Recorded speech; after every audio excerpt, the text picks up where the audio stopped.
Доброе утро! Начинайте новый рабочий день вместе с «Утро Якутии». Просыпайтесь вместе с нами на телеканалах «Якутия-24» и НВК «Саха». Новый день с вами встречаем мы, Полина Долинская и Павел Танин. И вот о чем сегодня мы расскажем в течение нашего эфира. На зарядку становись. В Якутске открыли сезон утренних зарядок. Стадион Туймада открыт с 6 утра до 8:30 для всех любителей занятий на свежем воздухе. Образ жизни. Сегодня познакомим вас с уникальной семьей династии оленеводов-Тарковых, которая в далекой местности Эймю занимается разведением лошадей и ведет уединенный образ жизни. Чествуем трудовые династии. В книгу лучших трудовых династий Якутии в 2023 году внесены семьи, у которых общий трудовой стаж составляет от 159 до 644 лет. Сумочки и ободки в этностиле, снежные очки и национальные костюмы коренных малочисленных народов. На площадке ВДНХ в Москве завершилась международная выставка-ярмарка «Сокровища Севера». А прямо сейчас предлагаю узнать, какая же погода за окном. По данным на 6 часов утра, температура воздуха в центральных районах составила 3,1 градус со знаком минус. В заречной группе от -1 до +2 градусов. В южных в это утро в Алдане и Нерингре -4. В Вилюйской группе от 1 до 2 градусов минуса, в Нижнеленских от 2 до 4, в западных от 2 до 3 ниже 0. В Колымо-Индигирской группе Улусов -12 +1, а в Янских 1,3 ниже 0. На северо-западе от -3 до 0 градусов. В городе Якутске температура воздуха на 6 часов утра составила -1 градус, атмосферное давление 752 миллиметра ртутного столба. Ветер северо-западный дует со скоростью 3 метра в секунду. Днем синоптики обещают, что день будет без осадков. Ветер северо-западный подует с порывами от 5 до 10 метров в секунду, а днем столбик термометра зафиксирует температуру воздуха от 8 до 10 градусов со знаком плюс.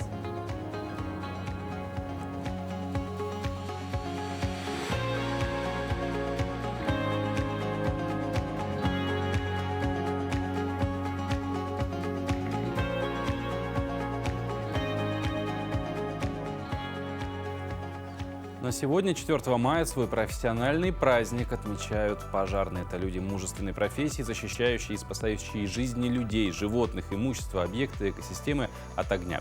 Людей этой профессии объединяют такие качества, как профессионализм, мужество, решительность, самоотверженность. И мы, конечно же, поздравляем всех пожарных с их профессиональным праздником.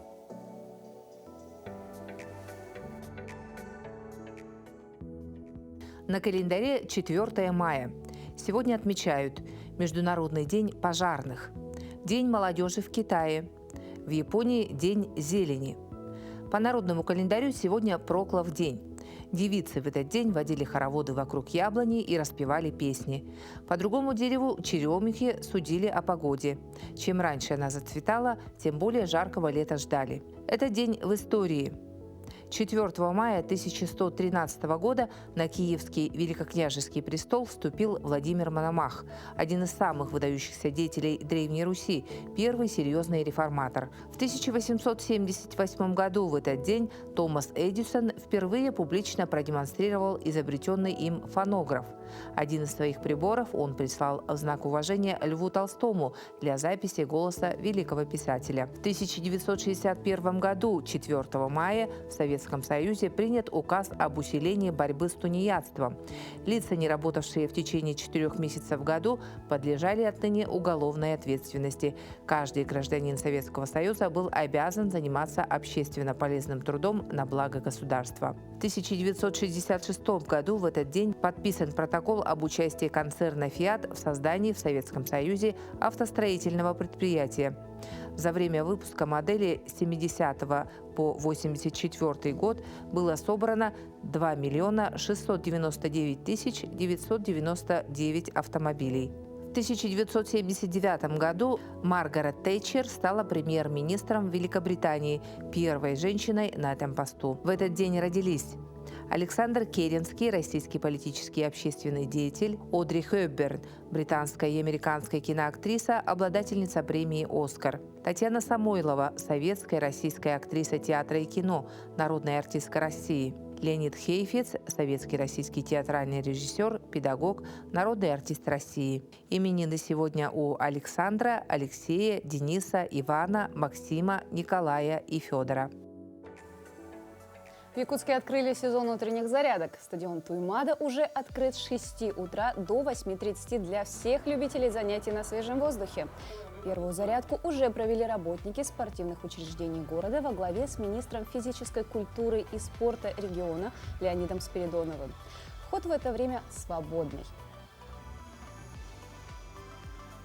Ну и подробнее вообще об утренних зарядках, о пользе утренних зарядок и о том, как они проходят, поговорим с региональным представителем федерального проекта «Трезвая Россия», основателем клуба любителей скандинавской ходьбы «Стимул» Матвеем Лыткиным. Матвей, доброе утро. Доброе утро. Весна наступила, погода позволяет, люди вышли, приходят. Вообще, где в этом году будут проходить зарядки? Только ли на стадионе Туймада или несколько площадок предусмотрены?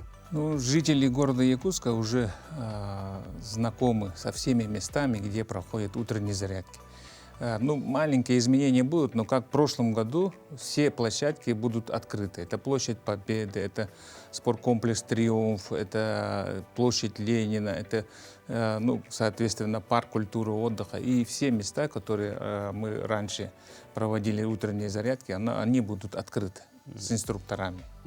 Говоря про географию, вы назвали и Площадь Победы, и Ленина, и то есть есть там и спортивные комплексы, есть вроде бы общественное пространство. Да. Разброс, я так понимаю, связан с тем, чтобы максимально территориально охватить. Да, чтобы людям было удобно. В это время люди обычно как будто с зимней спячки просыпаются и начинают заниматься со своим телом, что ближе лето, ближе пляжный сезон.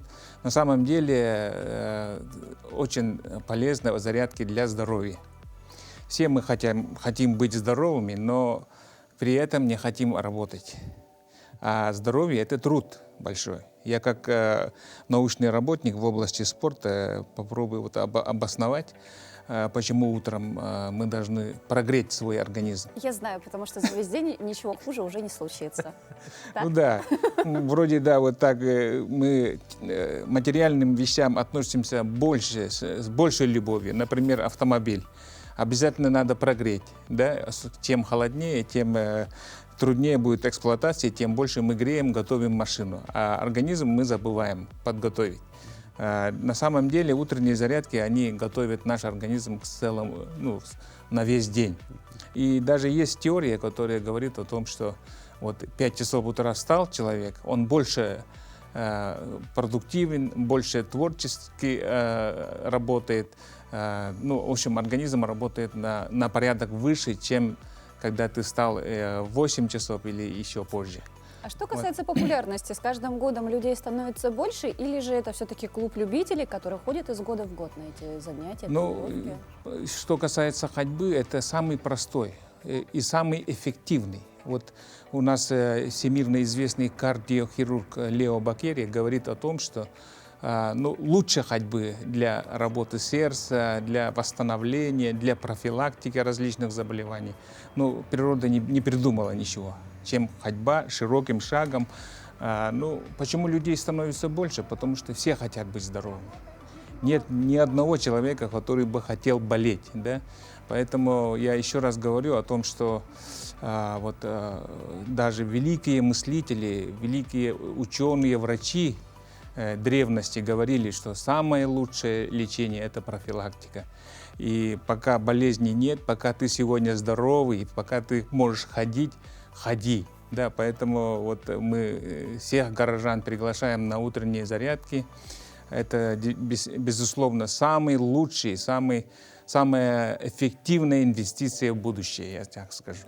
Вернемся к зарядкам. И занятия проводят инструкторы подведомственных Минспорту организаций, и они по разным направлениям могут проходить. То есть и скандинавская ходьба, например, у вас, кстати, с собой снаряжение для скандинавской ходьбы, гимнастика оздоровительная, то есть много всяких различных. У нас многие любят. Да, опять же. Можно ли сказать, что какое-то направление прям пользуется большой популярностью, остальные, люди, может, так заглядывают? Или на все примерно равномерно распределяется?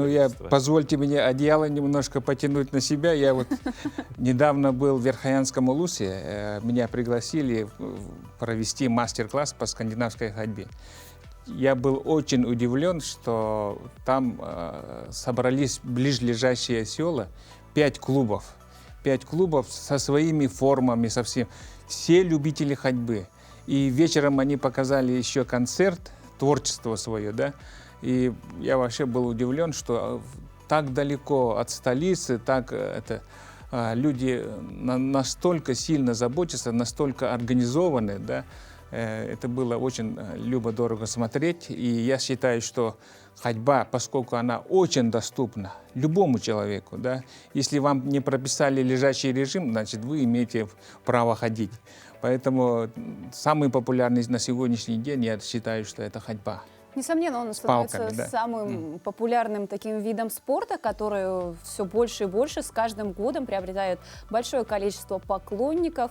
Но ведь это еще и универсальный вид спорта, то есть им можно заниматься в любое время, то есть не нужно ждать весны или лета, то есть многие ходят в зиму. Да, я вот как сам лыжник, раньше я лыжами занимался, у нас только сезон вот. С октября буквально до марта, начала апреля, и все лето ты не занимаешься. А тут круглогодично. Это самое полезное, самое еще уникальное скандинавской ходьбы, что круглый год. Мои бабушки ходят минус 50, минус 60. Вот в эта зима была очень холодная, согласитесь. И ни одного дня не было, чтобы они остановились. Они ходят, и каждое утро вот в парке у нас есть домик, сканди-домик, и они каждый день ходили. И говорят, что чем холоднее морозы, тем лучше, говорят, чем больше бодрит. Ваши бабушки дадут фору всей молодежи. Да. И в стужу, и в зной. Ну и вот такой вопрос начали, да, с того, что зарядка по утрам, это, в принципе, опять же, там для кого-то подготовиться к лету. Ну, понятно, что многие предпочитают сходить в тренажерный зал и так далее, потягать железо. Может ли зарядка стать достойной такой заменой конкретно вот, допустим, тренажерному залу с точки зрения, допустим, похудения того же? Да, безусловно. Зарядка может быть и тренировкой, зарядка может быть и восстановительным таким мероприятием, или для укрепления здоровья. И поэтому вот есть такой известный российский ученый Салуянов. Организм должен быть в тонусе всегда, поэтому не расслабляйтесь, будьте в тонусе, и все у вас а будет. Зарядка поможет. Ага. Спасибо вам большое. Спасибо. Да, напоминаем, что каждое утро можете прийти на одну из стадион, центральных площадей площадок нашего города и присоединиться к любителям здорового образа жизни. Ну и, конечно же, после того, как вы сделаете зарядку, не забудьте включить телеканал Якутия-24, ведь здесь самое на котором сейчас интересное. будет короткая пауза, после Актуально. которой мы вернемся.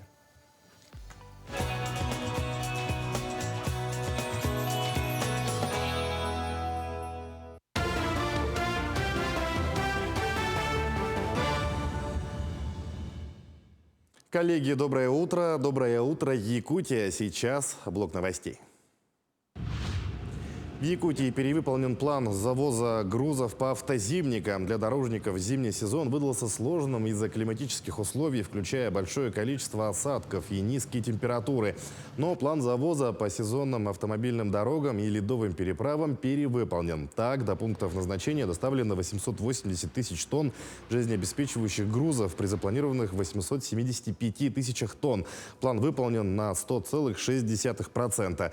Из них более 200 тысяч тонн грузов завезено в арктические районы. За аналогичный период было доставлено 804 тысячи тонн при плане 805,5 тысяч тонн. Ледоход на Лени достигнет границ Якутии 9-10 мая. Гидрологи уточнили сроки вскрытия рек в республике. На сегодняшний день нижняя кромка ледохода на Лени наблюдается на территории Иркутской области, ниже населенного пункта Коношаново. На средней Лени и ее притоках ледостав с торосами продолжается повышение уровней воды с интенсивностью от 2 до 10 сантиметров за сутки. На участке Витим-Пеледуй в пределах Ленского района отмечаются закраины и потемнение льда. В этом году шествие бессмертного полка с портретами героев по всей стране пройдет в новом формате. Организаторы предлагают 4 варианта проведения акции, чтобы люди смогли почтить память героев. Это размещение портрета защитника Родины на стекле автомобиля, фото героя на одежду, бейджи с портретами участников Великой Отечественной войны, а также онлайн-формат. Для участия в онлайне необходимо загрузить фото ветерана на сайт. Акция в таких форматах пройдет по всей республике. В этом году шествие Бессмертного полка России пройдет в 4 форматах. Мы направили, как штаб Бессмертного полка, рекомендации во все районы, в общественные советы, для того, чтобы провести нашу акцию, которая стала очень такой традиционной, воистину народной, в новых форматах во всех районах нашей республики.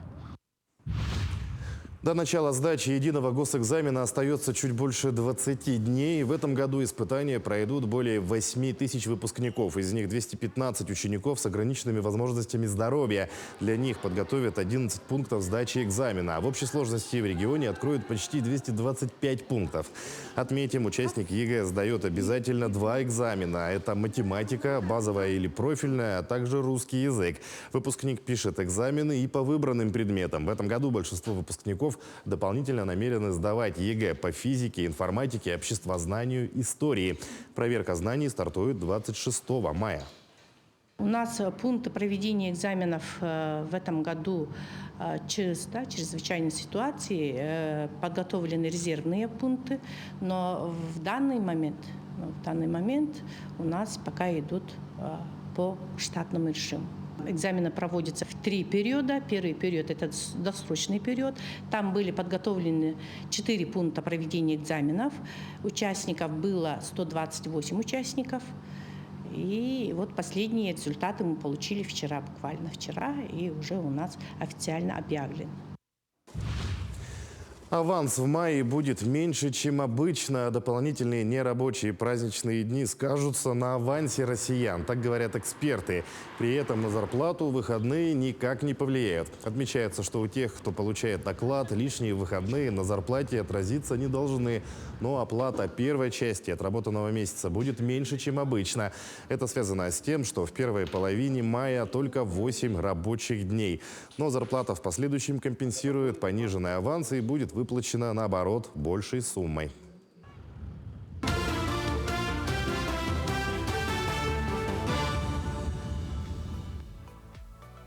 Якутск тонет в талых водах. Рекордный снегопад завалил город в марте, а в апреле горы снега начали бурно таять. Нелегко сейчас приходится коммунальным службам Якутска. По состоянию на 1 мая на территории города Якутска за сутки откачано 20 782 кубометра талой воды. Задействовано 44 единицы техники АСМ, 131 мотопомпа, 84 электронасоса, сообщают в службе эксплуатации городского хозяйства. Откачку талых вод с дорожного полотна проезжей части улиц города Якутска осуществляет МУП «Жилкомсервис». Всего с 28 марта по 1 мая откачано талых вод с улиц города в объеме 13 923 кубометров. В этом году наш город превратился в маленькую Венецию. На самом деле каждый год всегда были шутки, что вот и сезон Венеции, но в этом году прям мы дошутились, он мне кажется. Был очень сильный, но тем не менее люди нашего города, они не теряли оптимизма, потому что завирусился даже ролик, как молодой человек на надувной лодке предоставлял свои услуги перевозки от подъезда до полотна дорожного. А я хочу отметить с другой стороны, что все-таки действительно специалисты коммунальных служб, городских, множество даже, которые вроде бы с городским хозяйством напрямую как-то не связаны, все равно помогают, задействованы в этом, денно-ночно работают. То есть часто, так сказать, работники коммунальных служб, их работа не видна, и когда их работа не видна, мы как-то не замечаем. Тогда все видят, что их необходимость. Да, их необходимость, и они достойно, мне кажется, справляются со своей задачей в этой ситуации сложившейся. Да. Ну, если в Центральной Якутии сейчас борются с талыми водами, то на юге еще не закончилась битва со снегом. Небывалый снегопад в этом году не позволяет расслабиться властям Алданского района ни на минуту. А происшествия, связанные со снегом, с незавидной регулярностью пополняют сводки правоохранительных органов. Репортаж Туяры Филипповой. На дворе май, а в поселке Лебединой снега еще много. Вы можете вот за мной видеть сугроб выше моего роста. Для лебединцев это дело обыденное, для нас, конечно, это удивительно, но то, что произошло совсем недавно здесь, заставило по-иному взглянуть на, казалось бы, привычные вещи. В последний день марта под тяжестью снега здесь обрушилась крыша здания школы-сад. К счастью, в этот момент детей в здании не было. Было очень тепло в этот день, было +8, и поэтому, скорее всего, вот за счет этого и пошел снег. Вот. Конечно, был очень сильный треск. Скорее всего, лопались балки, потому что вот я прям сама лично даже видела это все, стояла вот через дорогу. Ну, то есть очень страшно. Большие глыбы сыпались. И потом поняли, когда часть сошло снега, ну, то есть крыша кривая. Вот. Ну, конечно, я сразу задумалась о безопасности моего ребенка. Все-таки он ходит в 1 класс. Родители обратились к директору школы, который, в свою очередь, их успокоил, но при этом не поспешил убрать с крыши снег. Это было сделано, по словам родителей, только через неделю. Пришлось обращаться в прокуратуру. Сам же директор образовательного учреждения утверждает, что руководствовался исключительно благими намерениями. Если я занялся бы уборкой снега в феврале месяце, но в феврале месяце, в начале, в январе месяце, в силу аномального холода, скажем так, в этом году, снега как такового не было. Я и подумал, что в феврале месяце снега нет, я потрачу все выделившиеся деньги, а в март месяц у нас, как мы видим, был заснеженным, получается, и в итоге хотел вот за один раз период, ну, после обильного снегопада и после нормализации погодных условий хотел убрать снег. Более оптимально подойти к расходам школы. Ну, как у нас в народе говорится, хотели как лучше, а получилось как всегда. Как считают жители поселка, если бы снег с крыши был сброшен вовремя, как это бывает в декабре и феврале, такого бы не случилось. И считают причиной ЧП исключительно халатность директора. Между тем, по предписанию прокуратуры, административная комиссия района также посчитала виновным произошедшим директора и вынесла решение об его увольнении.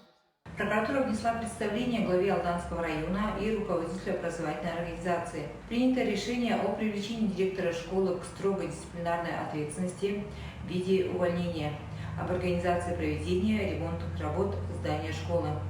Пока же район будет изыскивать средства на ремонт обвалившейся крыши, остатки снега и идущие в эти дни дожди пробивают потолок здания, а льющаяся сверху вода потихоньку портит стены и полы уже далеко не нового здания. Конечно, нанесен непоправимый ущерб, и учитывая, что сумма ремонта не маленькая, конечно, я понимаю, что пострадали и другие образовательные учреждения Алданского района, потому что деньги, конечно, будут сняты с этих ремонтов других учреждений, поэтому, ну, вот так случилось. Опытные руководители здесь знают, что не вовремя убранный с крыши снег, неочищенные дороги грозят коллапсом поселку, особенно учитывая ограниченные в бюджете средства. Поэтому часто идут на различные ухищрения, которые, к сожалению, не лучшим образом сказываются на развитии поселка. Можем снять с других каких-то статей. Страдает благоустройство, потому что чистить дорогу надо. Вот и приходится руководителям учреждений и властям поселков уповать на милость природы и ежегодно ставить вопрос уже перед республиканскими властями о пересмотре методики расчета на выделяемые средства, которое бы исходило не от количества жителей, а с учетом природных особенностей территории. Между тем, снежный ком проблем поселка Лебединой, несмотря на яркое весеннее солнце, продолжает только расти. Туяра Филиппова, Ренат Нахиев, поселок Лебединой, Алданский район. Ну а сейчас наступило время нашей традиционной рубрики «Пусть мама придет», и мы спешим вас познакомить с 11-летним Александром, 10-летней Антониной и их братом, 9-летним Димой. Так получилось, что дети оказались без попечения родителей, и нам бы очень хотелось, чтобы они обрели свою семью.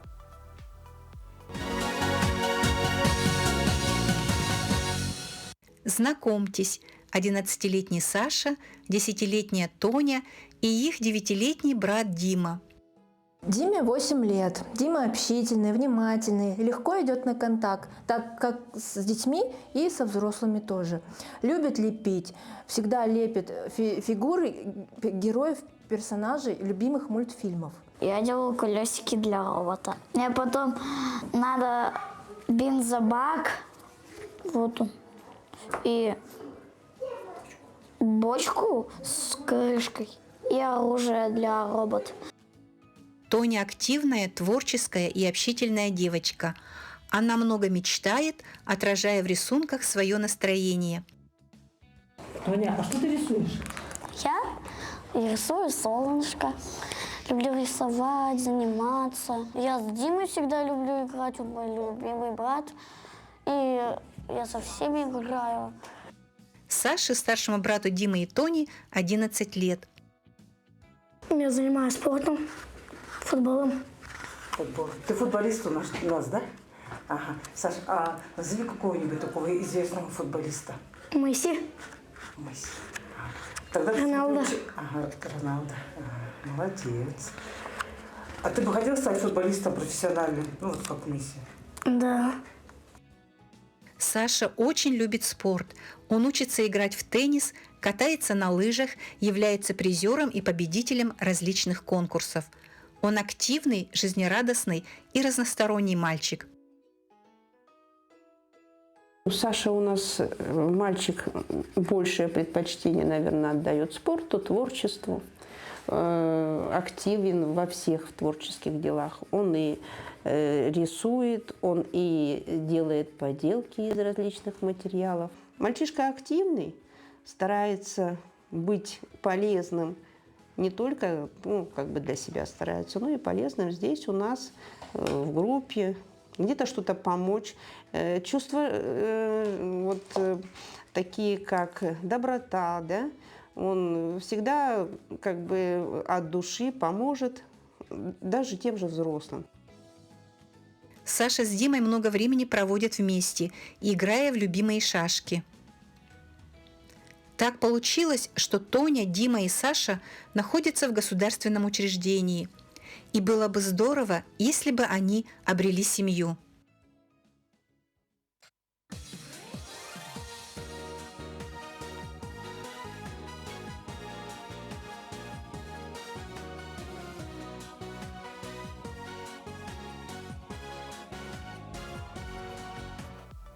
Тенденции меняются ежесезонно, но что делать с горой модной обуви, которая уже спустя полгода трендовой перестает быть? Ответ прост: приобретайте модели, которые всегда будут актуальны.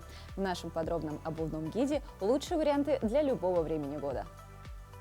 Доброе утро, дорогие зрители! С вами я, стилист Бронислава Мэй, и сегодня мы с вами поговорим о трендах обуви на весну. Что стоит выбирать этой весной, как создавать классные аутфиты, которые разнообразят ваш гардероб на этот сезон. Пока снег еще не растаял, стоит выбирать обувь на меху или с шерстяным подкладом. Здесь у нас такие вот кроссовки, кеды с мехом внутри, классная объемная подошва, что является трендом сезона. Обувь легкая, здорово будет сочетаться даже в офисных образах. Попробуйте сочетать их с брючным костюмом и комплектовать с белой футболкой. Это будет выглядеть интересно и необычно. Также такие кроссовки хорошо будут смотреться в сочетании с высокими носками и юбками, а может быть даже мини-шортами. Ботильоны на объемном каблуке – также незаменимая вещь в гардеробе весной. Объемный каблук дает отличное сцепление с землей. В таких ботильонах вам будет удобно даже на прогулке. Также обратите внимание на квадратный мыс. Он также продолжает быть актуальным на нынешний сезон. Декоративная деталь – отсылка к бренду Gucci. Такую обувь вы можете сочетать с юбками миди. Можете подобрать разные колготки, например, цветные или даже ажурные, вязаные. Это также будет смотреться актуально в этом сезоне. Такая обувь может стать базовой в вашем гардеробе и достаточно универсальной, потому что даже с джинсами вы сможете легко ее скомплектовать. Тренд 2023 года – это сапоги-трубы. Самые универсальные сапоги для девушек, которые любят женственные образы. Вы сможете сочетать их с юбками, как с короткими, так и с длинными. Ну и, конечно, заправлять брюки или джинсы внутрь сапог. Одна из самых популярных моделей уже несколько лет – это лоферы. Лоферы бывают разные, они могут быть как кожаные, так и тканевые. Я рекомендую сейчас обратить внимание на лоферы на шнурках. Это тоже интересная модель, здесь она в светлом цвете. Такие лоферы хорошо будут сочетаться со светлыми низами. Вы можете комбинировать его с бежевыми брюками, голубыми джинсами, светлыми юбками или платьями. Также хорошо такие лоферы будут сочетаться с цветными колготками. Цветные колготки сейчас тоже вернулись в список трендов, поэтому не упускайте возможность в этом сезоне блистать на улицах города.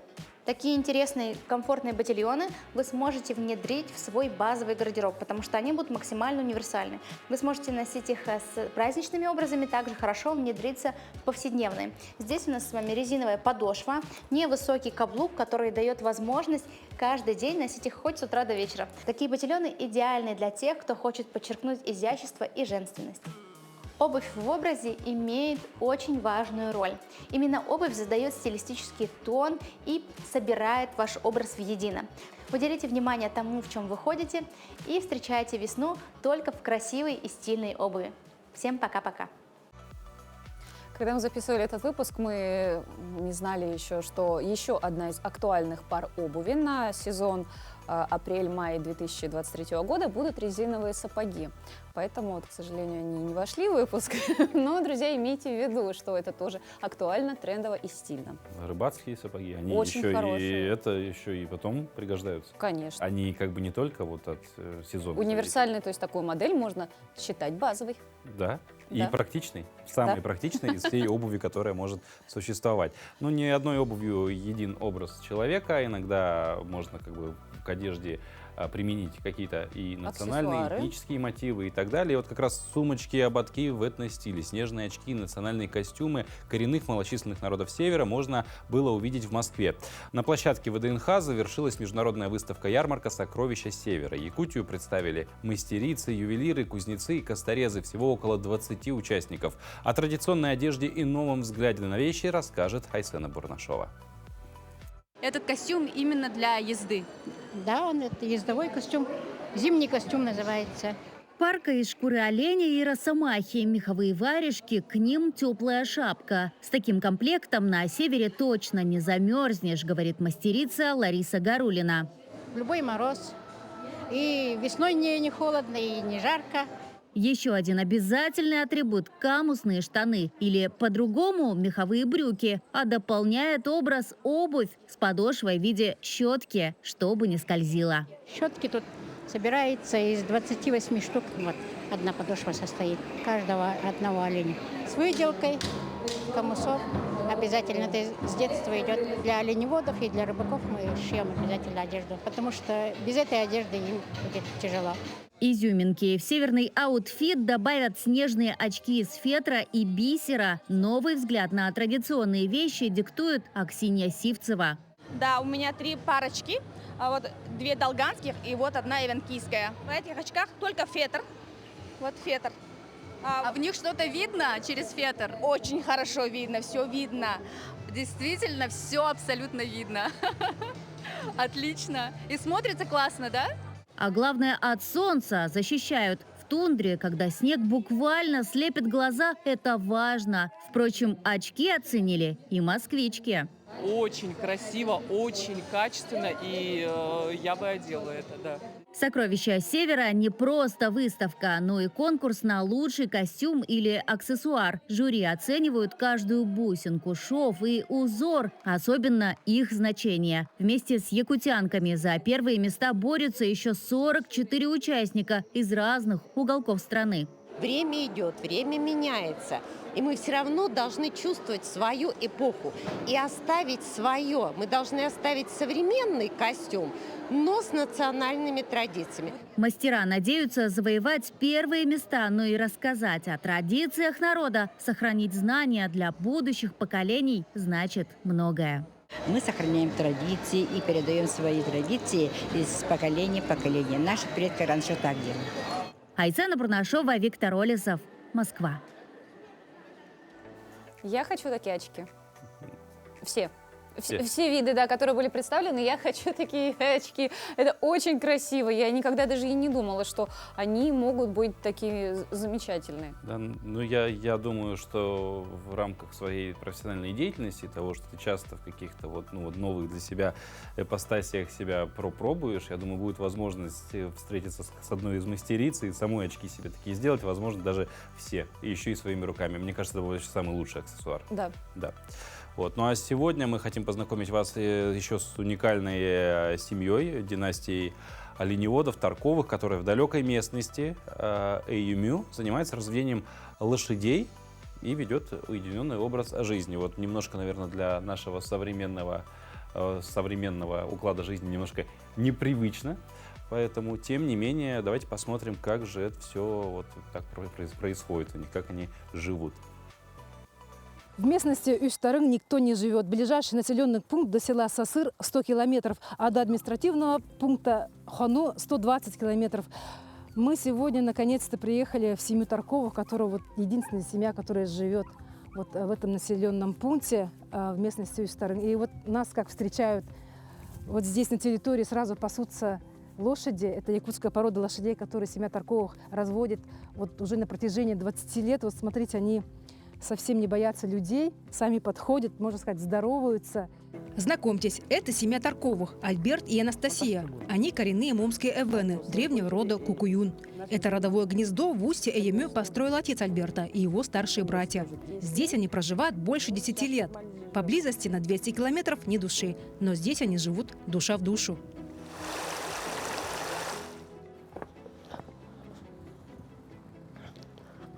Настя родом из поселка Кюнтек, с верховьев Амулевки Магаданской области. Поэтому Настю здесь называют магаданкой. В Сасыр – Чистай. Она приехала с дедушкой 18 лет. И только здесь выучила якутский язык. 12 лет назад, во время работы в оленеводческом стаде, познакомилась со своим Аликом. С тех пор и живут.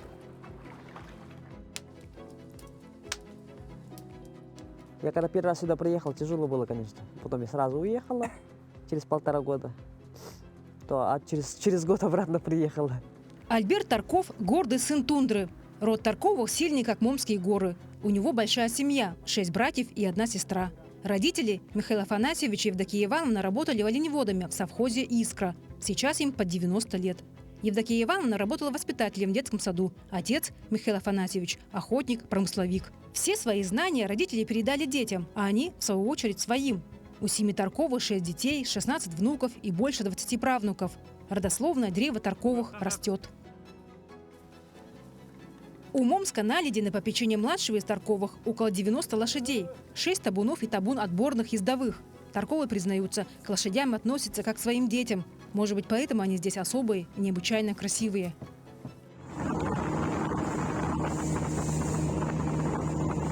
Кытыл – это уникальная местность, которая находится около устья Эйюмю. До этих мест без проводников не добраться. Места здесь труднодоступные. Сложность прохождения на реке Момма создают встречающиеся мели и пороги.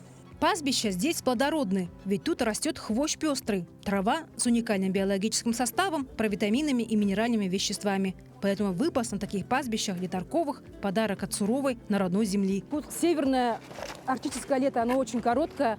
В Момском районе растет специальная трава такая, необычная. Да? Вот благодаря этой траве лошади запасаются жирком, можно сказать, на зиму. И в итоге получается мраморное, самое вкусное мясо в Якутии. Затраты на содержание лошадей большие. Транспортные расходы на завоз зернофуража и ГСМ доставляют много хлопот. Для выезда на отдаленные участки, там, где находится табун лошадей, непросто. Зимой нужно ехать на буране, а летом на моторной лодке. А один сток сена на севере почти золотой, ведь и сенокос проходит здесь в тяжелых условиях.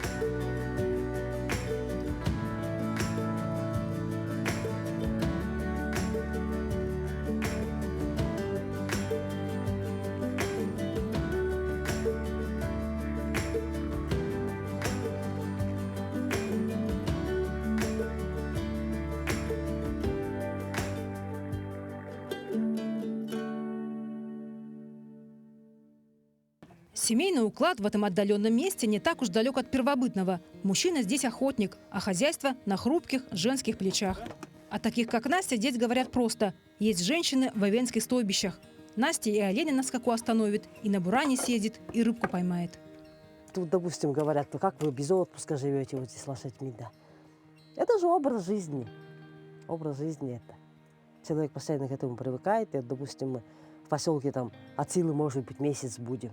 А там уже все время думаешь, как они там, что с ними. И уже постоянно стремишься обратно. Они как дети же. Как дети маленькие. Несколько лет назад Таркову установили спутниковые тарелки. Подключили слабый, но все же интернет. Теперь здесь есть цивилизация, шутят хозяева и вспоминают. Раньше жили при свечах. Электричество появилось только 3 года назад. Жизнь у нас налаживается. Наконец-то появилась связь и техника. Раньше у нас был один радиоприемник, и перемещались мы только на лошадях. Благодаря солнечным панелям, которые они купили за 100 тысяч, теперь они узнают последние новости.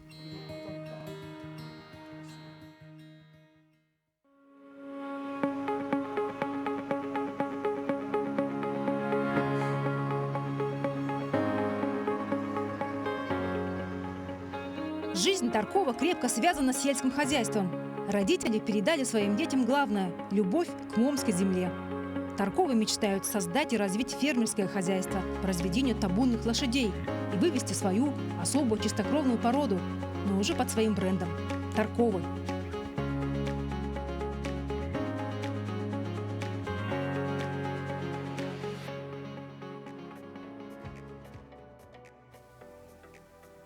Семь семей внесли в Книгу лучших трудовых династий Якутии. В Книгу лучших трудовых династий Якутии в 2023 году внесены семьи, у которых общий трудовой стаж составляет от 159 до 644 лет.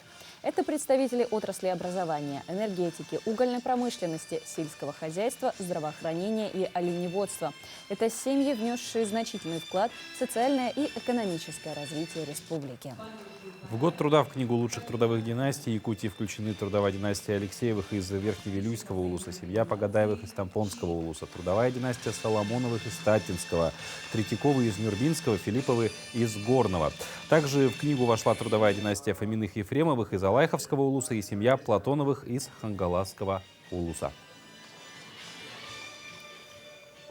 Но более подробно мы поговорим с гостями нашей студии. В гостях у нас Мария Погадаева, глава кочевой семейной родовой общины имени Погадаевой, и Михаил Погадаев, охотовед общины.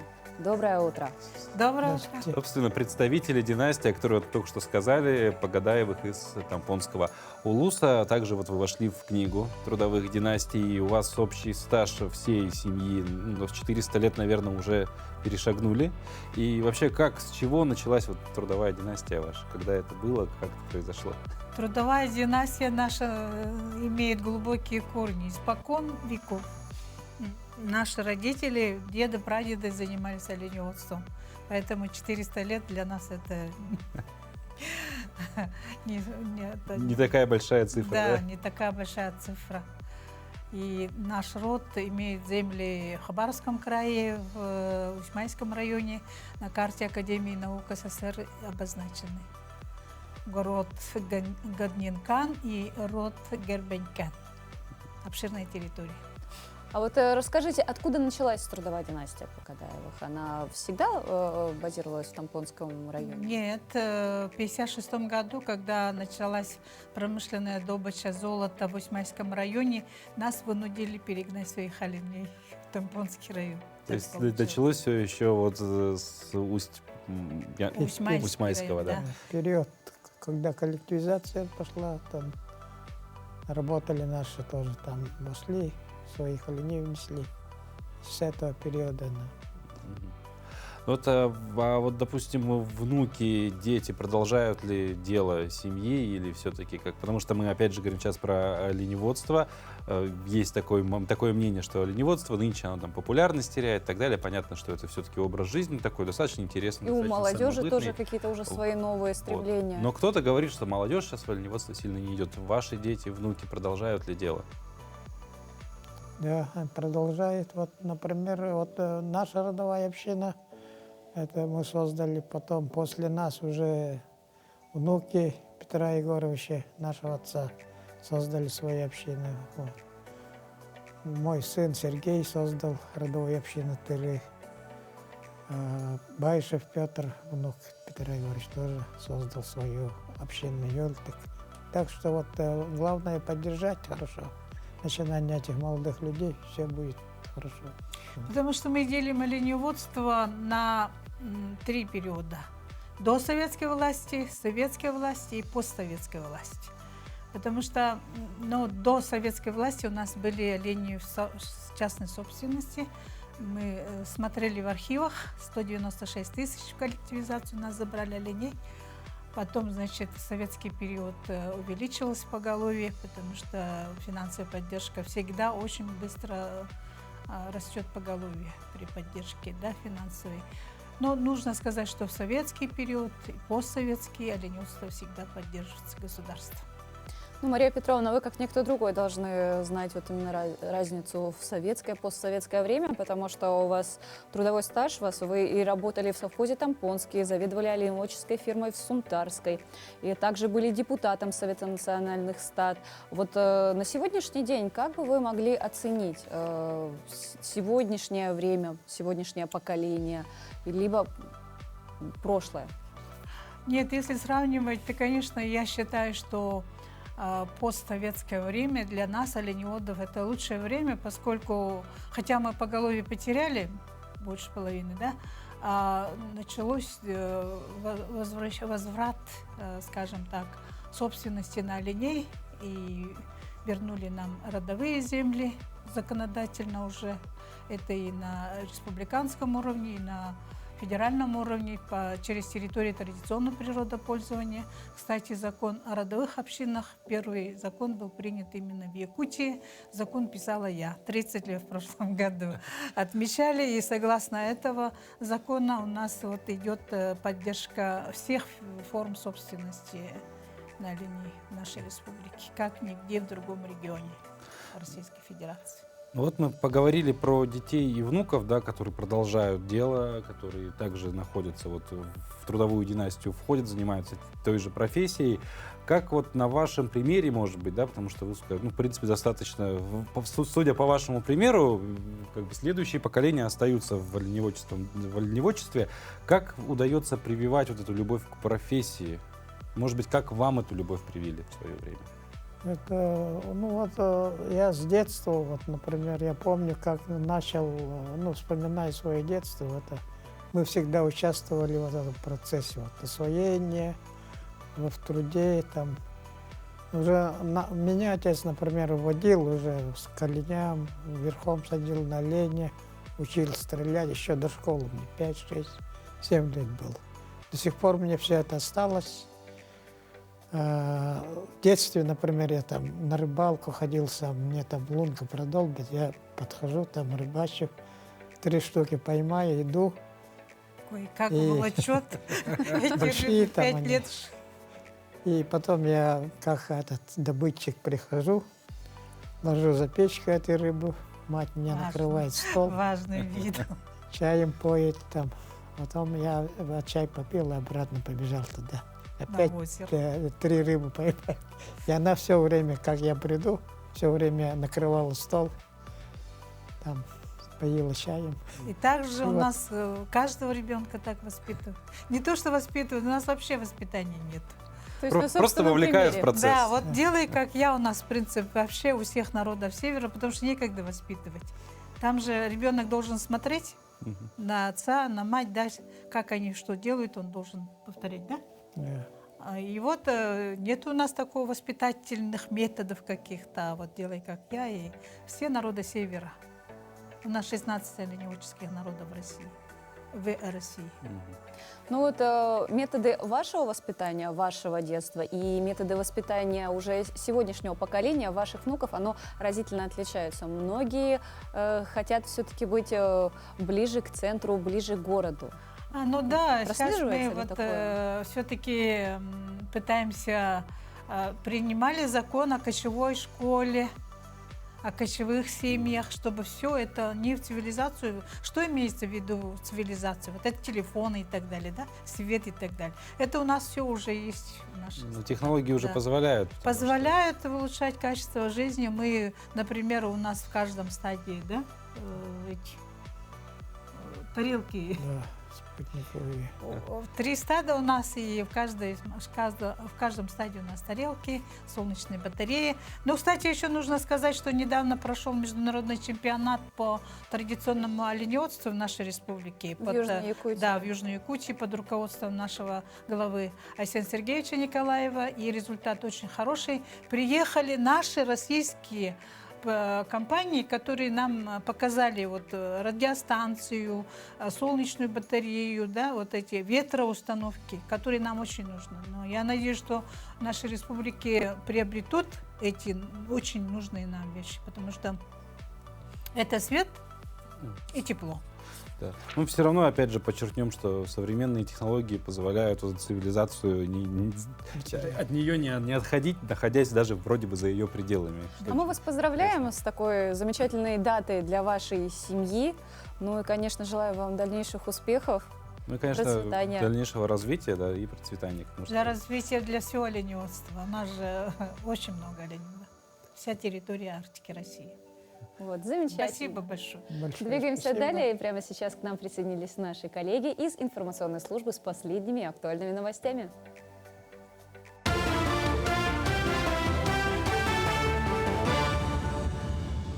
Доброе утро, Якутия. Далее блок новостей. Из аварийного жилья разрешили расселять в деревянные дома. Минстрой также разрешил применять комплекты домов высокой степени заводской готовности на основе деревянного каркаса, массивных деревянных панелей или клеенных конструкций для возведения многоквартирных жилых зданий в сейсмически опасных или труднодоступных районах. Таким образом, Минстрой России внес поправки в рекомендации по формированию региональных адресных программ по переселению граждан из аварийного жилищного фонда, которые предусматривают возможность переселения людей в деревянные дома, как индивидуальные, так и многоквартирные.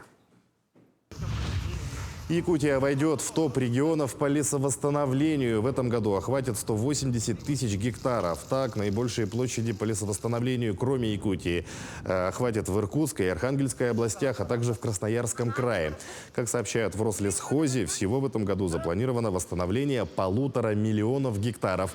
Ранее отмечалось, в прошлом году площадь лесовосстановления в стране составила 1 миллион 300 тысяч гектаров. Еще 70 миллионов деревьев было высажено в рамках акции «Сохраним лес». У жителей Якутска с 28 апреля появилась возможность бесплатно вывозить мусор объемом до 1,5 кубометров на городской полигон твердых коммунальных отходов. Горожане могут выгружать мусор бесплатно 1 раз в месяц. Данная мера реализована для улучшения санитарного состояния столицы, а также сокращения количества стихийных свалок. Отметим, что в этом году принято решение о продлении сроков бесплатной сдачи мусора до 1 октября. Сутка по-разному. Бывает это в зависимости от сезона. Да, как мы понимаем, что вот именно вот сейчас, мая, это пора субботников. То есть бывало доходило до 100 машин. Потом небольшое перетишье такое, это у нас где-то с июня по июль. А потом с августа опять же машин становится гораздо больше, интенсивность увеличивается. И опять же мы доходим примерно вот до цифр мая. Эта акция показала, что она очень эффективна. Дело в том, что чего мы этим добились? Да, мы, во-первых, добились сокращение несанкционированных свалок. То есть мы с этим боремся, мы за то, чтобы в нашем городе было чисто, уютно и опрятно. Соответственно, эту акцию мы будем проводить ежегодно. В детской национальной библиотеке Якутии состоялся семинар по обмену инклюзивными практиками в сфере культуры и образования. Во время семинара провели практикум по поиску ресурсного потенциала библиотеки с целью развития возможностей для детей с инвалидностью, а также для формирования позитивных изменений в их жизни. Всего приняли участие 80 библиотекарей и специалистов по работе с детьми с ограниченными возможностями здоровья. Данное мероприятие входит во всероссийский проект «Вдохновители». Но, безусловно, вместе же у нас есть возможности. И мы обмениваемся опытом, потому что не только наш опыт ценен, опыт ценен каждого, в том числе путешествуя по России и общаясь с коллегами, у каждого есть чему поучиться, и это важно. Важно нам постоянно взаимоопыляться, наполнять друг друга ценным, важным, интересным, вдохновлять к изменениям в том числе. Мы поисследуем каждую библиотеку, какие у него есть возможности, ограничения, какая целевая группа интереснее тому составу кадров, которые есть на базе каждой библиотеки, и начнем менять, используя новые форматы в развитии и в создании пространств. День рождения техникума отметили в Верхневилюйске. Начали его с мастер-классов и показательных выступлений студентов. Будущие лесники, мастера ремонта автомобилей, спасатели, пожарные, полицейские показали свои способности в экстренных ситуациях. Также дан старт квалификационным испытаниям на право ношения пурпурного берета и нагрудного знака «Доблесть и честь». Итогом этого дня стало подписание соглашения о сотрудничестве между Верхневилюйским техникумом и службой спасения республики. К текущему часу это вся информация. Всего доброго и удачного дня.